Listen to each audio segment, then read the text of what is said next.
Sis, you need to be careful about who you date. Okay, you're cute and have a great personality, but you're a little too easygoing and sometimes spacey. You could get taken advantage of by the wrong kind of guy. You know, you really think you should be with a loser like him. He's just a deadbeat, good for nothing in society.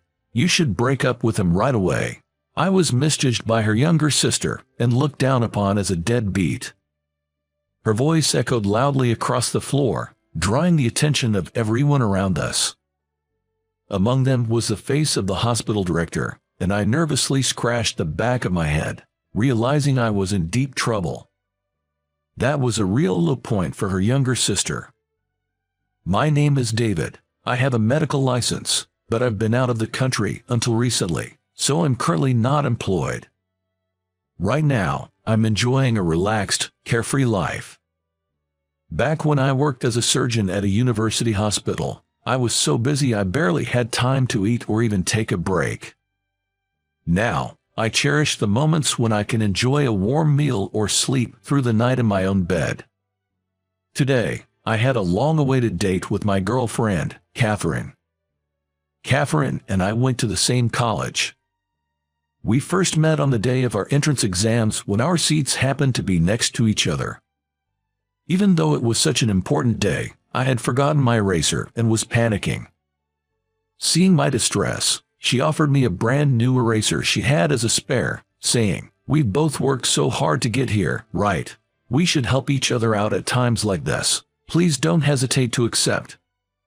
With that kind gesture, she seemed like an angel to me, and I began to fall for her. Luckily, both Catherine and I passed the exams, and we reconnected at the orientation. She recognized me, and we became friends. From then on, my actions revolved around her. I always made an effort to strike up a conversation and be friends, making sure to sit close to her during lectures. I researched everything she seemed interested in, so we'd have common topics to talk about, and I even studied fashion to make sure I looked my best. The only thing I couldn't change was my height. Of course, I didn't want her to lose interest, so I also worked hard academically. Thanks to my relentless studying, I was able to consistently achieve top grades in our class, and Catherine began to rely on me more and more. And then, it was during the summer of my sophomore year in college. On a trip night with my buddies, I managed to take her for a walk. It was a moonlit night, still a tad humid. The lodging was conveniently located, just a short walk to the beach, so we headed towards the ocean on foot. The nighttime sea was in stark contrast to the bustling daytime. It was tranquil with only the sound of the waves echoing. The modest moonlight reflected on the water, shimmering like stars. It feels like I could watch this forever. It's so mystical and beautiful. I couldn't clearly see Catherine's face in the darkness, but I could tell she was probably smiling gently, and I felt an overwhelming surge of emotions. "Catherine, I love you." I had thought of many scenarios for my confession, but when the moment came, it seems only cliched words came out. When I said those words, she looked at me in surprise. Her big eyes widened even more as she slowly brought both hands to her mouth. "Wait, David, really? Yes, it's true. I fell for you when you lent me an eraser during exams. Please, be my girlfriend," I said, bowing my head and extending my right hand towards her. It felt like an eternity, but it was probably only a few seconds. After a brief pause, when she touched my hand, I abruptly looked up. She seemed momentarily taken aback, but soon greeted me with a smile. "If you're okay with me, I'd love to. I've always admired how dedicated you are, David, and I thought you were cool." "Really?" "Yes, really. Let's make it work." With that, she bowed her head to me. In return, I also bowed, and the two of us found ourselves repeatedly bowing, which became comical, and we shared a laugh. From that day on, we've been together. Over time, because we've been together for so long, our ways of thinking have become similar, and sometimes we're jokingly referred to as an old married couple, but I always find myself falling for Catherine all over again. Even today, seeing her happily holding a cup of hot chocolate. She looks so adorable. Her burgundy knit sweater, her black flared skirt, and her houndstooth scarf all fit her as if they were custom-made. Could it be that this entire world exists just for her? Maybe Catherine truly is a goddess. David, what have you been up to since returning to the States? After sharing most of my recent life, Catherine, tilting her head slightly, asked me that. Her gesture was as endearing as a small animal.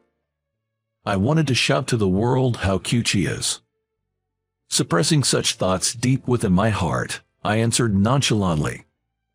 Well, I haven't settled down yet, so I'll be living in a hotel for a while. Can't really splurge since I have no income. After all, I'm unemployed now. You actually call yourself unemployed? She laughed amusingly at that. I think her smile is a national treasure. No, a world treasure. I wish I could buy it with all my wealth. I'm not working, so no income. As I made that self-deprecating joke, she laughed. Such precious moments. I wish they could last forever. But life isn't always that kind. Catherine. Suddenly, a voice clearly aimed at her rang out. When both of them turned towards the voice, a woman stood there with a stern expression. She came right next to the table where we were having coffee and started talking to Catherine. Sis, what a coincidence. A date.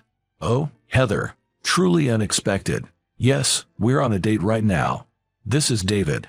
David, this is my younger sister, Heather. Your younger sister. Nice to meet you, Heather. Reaching out to shake her hand, she openly looked at him with disdain and ignored his gesture. Huh, she's ignoring me. What should I do with this outstretched hand? You need to be careful about the men you date. You are pretty and have a good personality, but you're a bit naive. It would be terrible if you deceived by some shady guy. What? David is not like that. I overheard your conversation earlier. He's unemployed and has no income, right? He's not even handsome and is short. I don't get why you're with him. That was just a joke, you know. He's actually. Anyway, I will never accept him. I'll do everything I can to interfere. I have an appointment, so I have to go. Goodbye. Saying this, she glared at me and left the cafe. She had a takeaway coffee in hand, so she must have just stopped by for a moment. Her fast-paced walk seemed courageous. Heather can be a bit strong-willed, but she's very talented. She's younger than us. She gets good grades, and she's starting her internship at a university hospital next week. Oh, I see. Considering she's younger than us, Heather must be a medical student. You two seem close. We are. She's my adorable little sister. I'm sure the misunderstanding will be cleared up, so please get along with her. I nodded at her cheerful demeanor. It felt like I was looking at the Virgin Mary, or so I whimsically thought. A few days after my date with Catherine, I had a reason to visit the university hospital where Catherine works. I used to work here, and to add to that, I graduated from the affiliated college of this hospital. It feels like home to me. My business was over quickly, and as I waited in the elevator lobby, thinking of seeing Catherine and heading home, a group of individuals in white coats approached from behind. It seems they were medical interns with their supervising doctors. I recognized some of the doctors, but among the interns, there was one familiar face. She noticed me and exclaimed, "Oh, why are you here?" The one pointing and shouting at me was Catherine's younger sister, Heather. Pointing at someone is considered rude, I thought, trying to muster a smile. I couldn't tell her the real reason I was here, so as I was thinking of a way to sidestep the question, Heather continued her rant. Did you come to see Catherine? What are you, a stalker? Jobless, ugly, and a stalker, how low can you go? I won't let you near her, you criminal. Hey, calm down, Heather. Don't call me by my name. Just because my sister is kind and can be easily deceived doesn't mean she's calling for a man like you. Just go home and be jobless. My sister deserves someone smart, high-earning, tall, handsome, kind, and capable of doing house chores. The exact opposite of you. Hey, stop it, Heather. This man is. Stay away from my sister. If you keep panning around, I'll call the police. Oh, I don't have my phone because I'm on duty. Is this your doing? What are you talking about, Heather? Calm down, please. You seem really confused. One of my former colleagues, a doctor, tried to intervene, but Heather kept glaring at me. Look, this man used to be Dr. Abbott, a surgeon at this hospital. What? A doctor? Heather looked back and forth between me and the former colleague, surprised. But didn't you say he was jobless and had no income? Well, I had just returned from Germany and hadn't settled into a job yet, so technically, I was without an income at that time. But even if you had a medical license, if you didn't have a job, you were unemployed, right? That's true, but David will be rejoining our staff as of today. The person who said this, emerging from behind, was the hospital's director. This elderly gentleman with a laid-back demeanor handed me a paper while smiling. David, you left this behind. Here's your appointment letter. See, it's dated today for your return to surgery. The interns should remember his face. He's a brilliant surgeon who's pulled off numerous complex surgeries. Watching him operate is a great learning experience. Indeed, the reason I came to this university hospital today was to work here again. The director, Johnson, had graciously sent me off to Germany and ensured I had a place when I returned. The director always believed in my skills and tolerated my whims. But I owe a lot to Director Johnson, and I need to repay those favors. Hey, Heather, you wanted to be a surgeon, right? You'll be owing a lot to him. Better thank him now while you can. The doctor standing next to Heather said, patting her shoulder. Heather, in shock, murmured, I can't believe it. Well, it can't be helped. I hate to say it about myself, but I kind of look unreliable, and some even say I look just like a student. But no matter how good a surgeon he is, he's been neglecting my sister for so long. I know Catherine's been lonely, so I wanted to see what kind of guy her boyfriend was and followed you, and you seemed so unreliable. I've been neglecting Catherine. It hurts when she says that. Heather probably loves her sister, Catherine, very much. That's why she's so aggressive towards me. If her sister's seemingly neglectful boyfriend turned out to be unemployed, it'd make sense for her to be upset. After all, I was the one who convinced Catherine to stay behind while I went to Germany alone.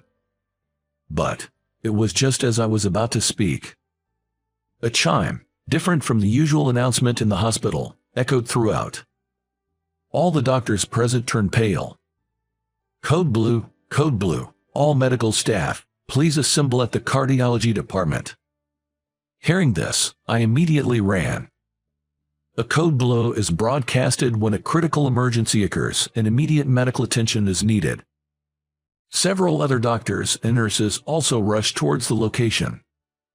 Of course, I wanted to save a life, but I was also filled with a bad premonition. Catherine was visiting the hospital today for a regular checkup because of her heart condition. I thought I'd see her after finishing my own tasks since medical exams usually involve a lot of waiting. Catherine has a rare heart condition, so she needs to undergo regular checkups.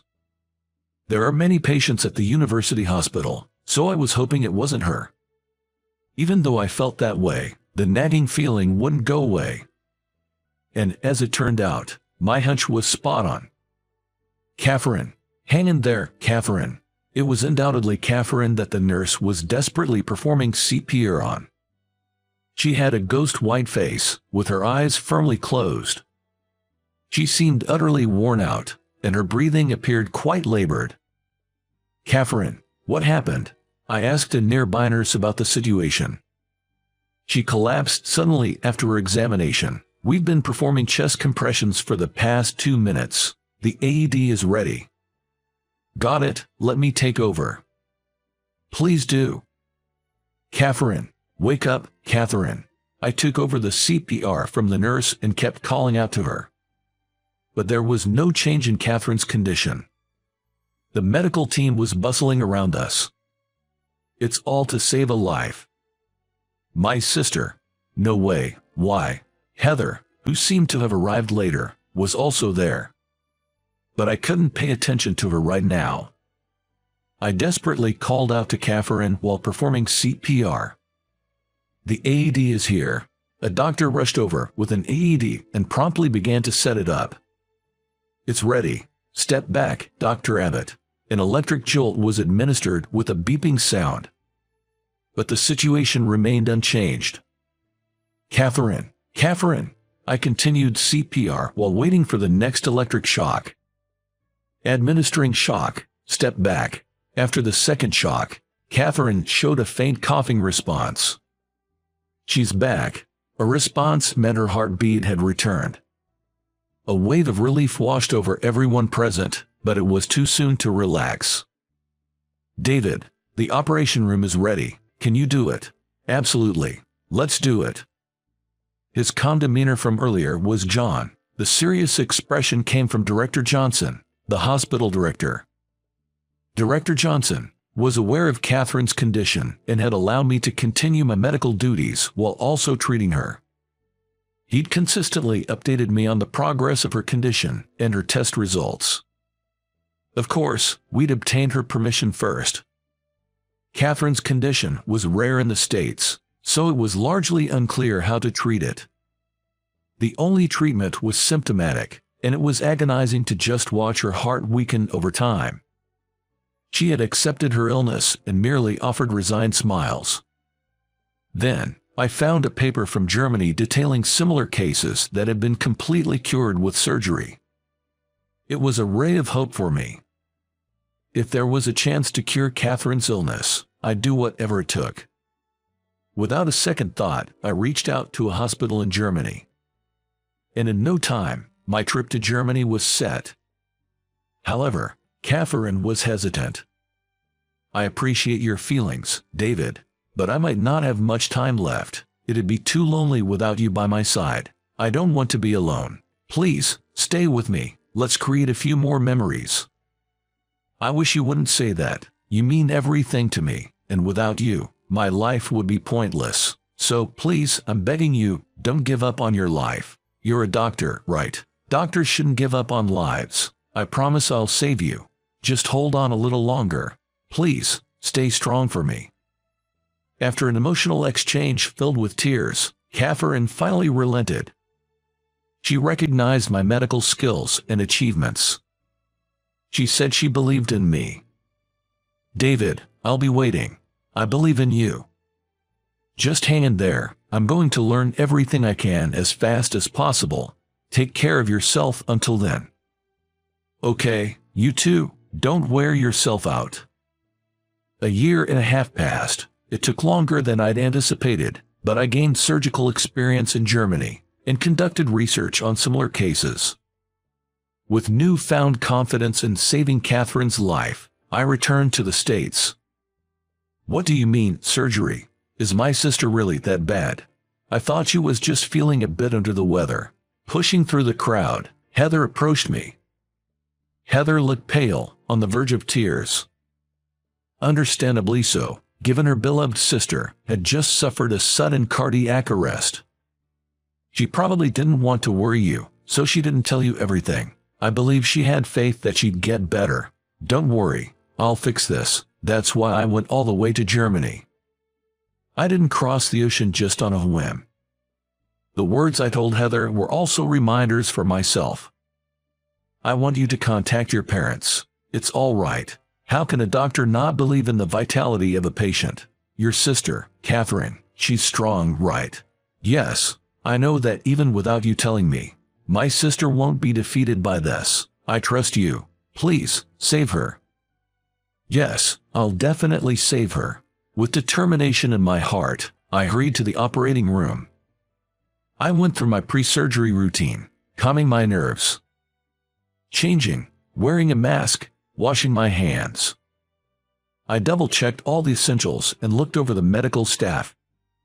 "Let's begin the surgery." The operation took a long 10 hours, but it was successful. A few weeks after the surgery, I peeked into Catherine's room. There was Heather, dressed in casual clothes, chatting away happily. "Catherine, how are you feeling?" I'm recovering very well. Everyone's been kind, and it's comfortable. It's just a bummer I can't walk around much.